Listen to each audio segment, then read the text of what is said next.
Hi everyone, my name is Carl and welcome back to my channel where we discuss everything about immigrating to Canada, finding jobs and exploring this beautiful country. If you're new to the channel, please hit the subscribe button for weekly updates to make your journey to Canada smooth and successful. Well, in today's video, we'll be discussing 5 common mistakes people make on their Canada immigration applications that could lead to misrepresentation. These mistakes might seem small, but they can have very, very serious consequences, not just in Canada, but potentially in the United States as well. So stick around to the very end for a bonus tip to help ensure your application is error-free. So what is misrepresentation? Misrepresentation means providing false, incomplete, or misleading information on your application. Now, even if it's unintentional, it is treated very seriously under Canadian immigration laws. So it doesn't matter even if it's accidental. If misrepresentation is found, you could face a 5-year ban from entering Canada. And here's something most people don't realize. This ban could also impact your ability to apply for visas to the United States. Canada and the US have a close relationship and share immigration information through agreements like the Five Eyes Alliance. Okay, so keep that in mind. So if you're banned from Canada, it is highly likely that US immigration officers will be aware of this when you apply for a US visa. Honesty in your application is not just about getting into Canada, it's about protecting your ability to travel to other countries as well. That is why it's so important to avoid these mistakes. Now, let's dive into the 5 most common mistakes that many people make on their Canada immigration applications. Now, mistake number 1, not reporting past travel. Now, the first mistake is not reporting your past travel history, because immigration officers use this information to verify your timeline and ensure that nothing looks suspicious. Now, even short trips to nearby countries should be disclosed. So for example, those of you that are in Ghana or in Nigeria, if you travel to a nearby country, even if it was by road, because I've seen most people say, oh, I traveled by road from Ghana to Togo, so I didn't report that. No, you should report that. So any short travel, even to nearby countries, should be reported. If you're in Canada and you visited the US for a weekend shopping trip, that is international travel. So make sure you report that as well. So omitting this in your application could raise questions about the accuracy of the whole application.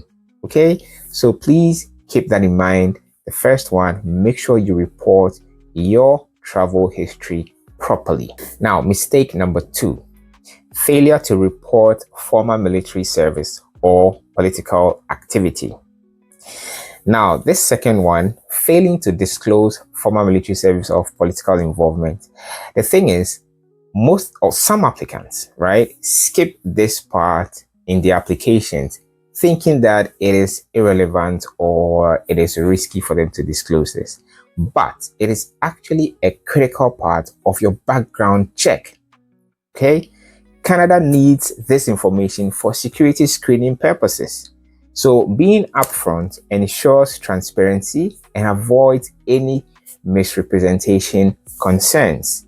You don't want to go through the application process only for them to find out that you're actually involved in some political movements or you served in the military and you chose not to disclose these. Okay, it just makes your background check a little bit tougher for you. All right, so that's mistake number 2. Keep that in mind as well. Now, mistake number 3, not reporting past marriages. That's the third one. Now, this includes previous marriages, divorces, and even annulments. Okay, your marital history is key for family sponsorship and other immigration categories, especially in Canada. Okay, so you want to disclose all of this to the IRCC just to make sure that there are no hiccups in your application along the line. Now, immigration officers need to ensure all relationships are accurately documented to prevent fraud.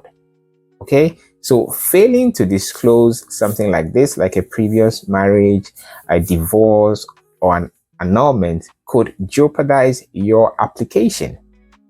So please keep that in mind. That's a mistake that most people make. It doesn't matter if your divorce was 10 or 15 or 30 years ago. It doesn't really matter.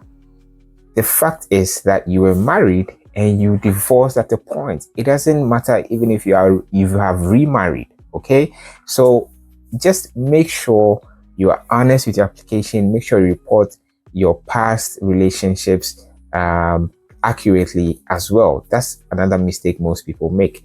That's mistake number 3. Now, mistake number 4: not reporting visa refusals to Canada or another country. I've seen many people make this mistake. So they've been refused a visa to another country, and when they are now applying for a visa, work permit, student permit to come to Canada, they conveniently leave that out because they think, well, it's not necessary. I got bounced, and I don't need to disclose that to Canada. You are very, very wrong. Now, immigration authorities in Canada and US share information, like I've already stated. So if you have been denied a visa anywhere, it's likely on record. If you've been denied a visa to UK, it's likely on record. If you denied a visa to Canada, it's on record. US, same thing. So failing to disclose this could lead to misrepresentation, because if a background check is done and they dive deeper into your immigration history and try to look at if you've been denied entry or you've been refused visas to any other countries, it is most likely they are going to find out. I have actually had an instance where a gentleman who had applied to Canada and was refused was trying to apply for a visa to the US. I mean, you should know that the US and Canada do communicate, right? So guess what? They found out. I mean, it goes without saying that they were going to find out. So they did find out, and his US visa application was not successful as well. So don't worry. Be honest about a past refusal. It doesn't mean automatic rejection in your new application. It does not. It shows integrity and it allows you to explain the situation.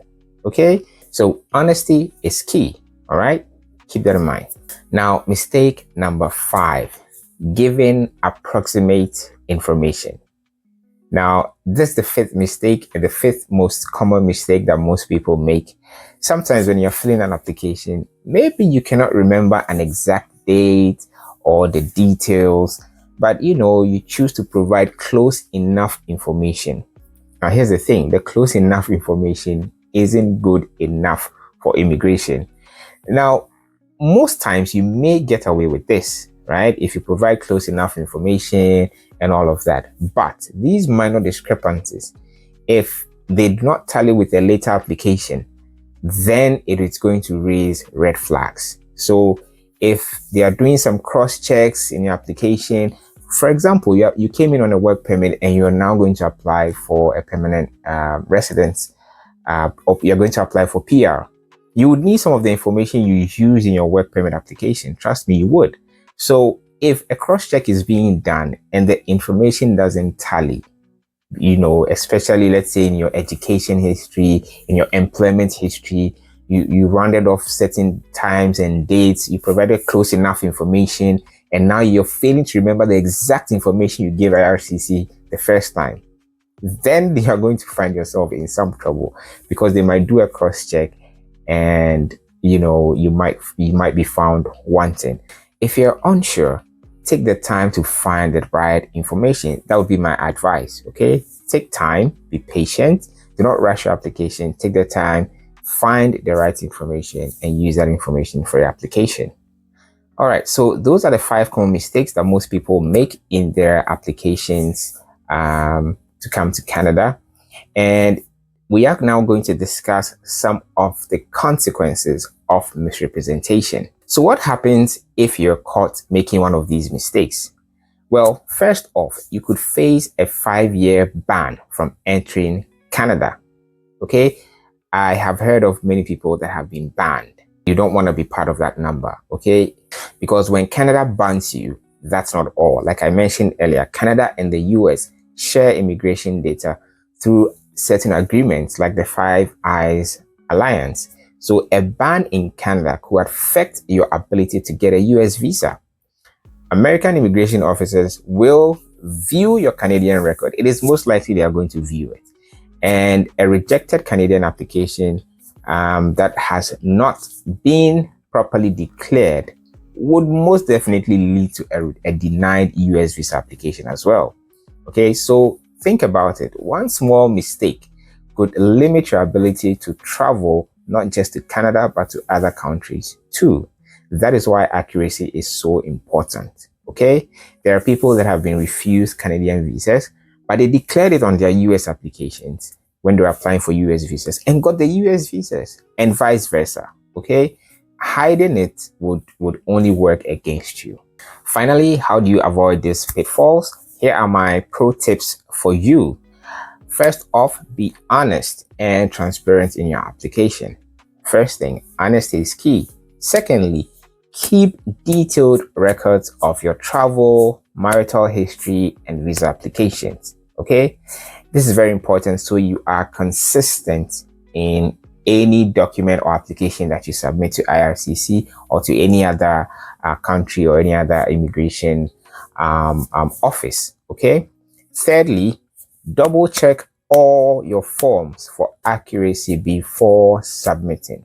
Like I said, some of these mistakes are accidental, but saying it's an accident wouldn't count for much. Okay, it's still going to draw some severe consequences for you. So just double check everything you submit before you actually send them. And lastly, you can consult a licensed immigration consultant or lawyer if you're unsure. Okay, if there's something you need to put on an application, you're not sure if you should, you're contemplating, it is best to seek advice. Okay, talk to somebody. Even if it's not a lawyer or an immigration consultant, you can speak to other people that have been through that process already. And lastly, this is my last point, very important. Take your time. Don't rush the process. Don't rush your application. Just take it easy. I know people that are so eager to come to Canada, and if for instance they get an ITA, an invitation to apply for PR, they are in a hurry. Take your time, because if you make a mistake, that might not augur well for your application at all. In some circumstances, you may get a procedural fairness letter. It's called a PFL, where IRCC may ask you to explain yourself if there's something off on your application.